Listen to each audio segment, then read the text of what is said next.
Life Fitness Showtime. Mimi naitwa Aktisari Waziri, natokea Bravo Jewels. Nipo hapa na mkurugenzi wa Bravo Jewels. Tumekuja kwa ajili ya kumsupport ndugu yetu Hussein Pendeza. Support inayotoa kwa bondia wangu kama hii madini unaona alovaa, sisi tunahusika na silver, dhahabu na support nyingi tofauti ambazo yeye atakuwa na uhitaji nazo. Ushindi tuna uhakika 100% zote. Tunamwamini bondia wetu na mpinzani wetu tumemuona kwamba hamuwezi bondia wetu. Bwana, mimi nashukuru Mungu, kwanza nimejipanga vizuri. Mungu amenisimamia vyema mpaka sasa, pia naishukuru timu yangu kwa kunisimamia vyema mpaka muda huu.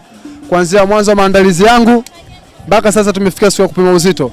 Nashukuru kampuni yangu kubwa Muzika Furniture, naishukuru support yangu kubwa kutoka kwa Mr. Bravo Jewels, na mshukuru ndugu yangu bwana Akida Aluminium kwa kunisupport kwa kila hatua mpaka kufikia sasa.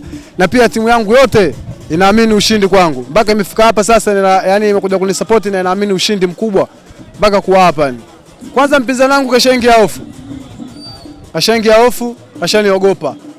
Yani kesho naenda kuchinja kabisa na kumaliza. Yani leo nimemweka kibla, ila kesho naenda kumchinja kabisa, ni sina maelezo naye.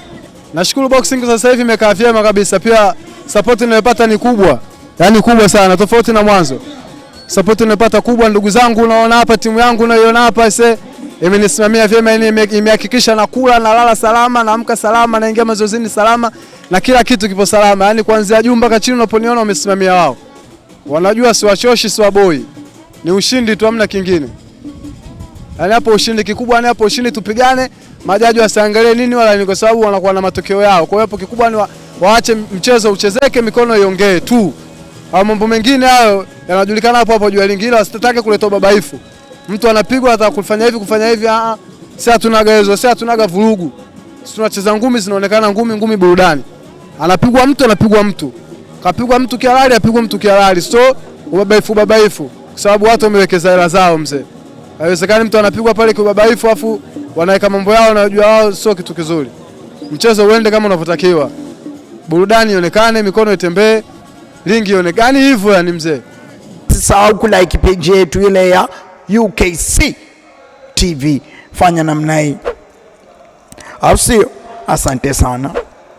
Mazoezi afya.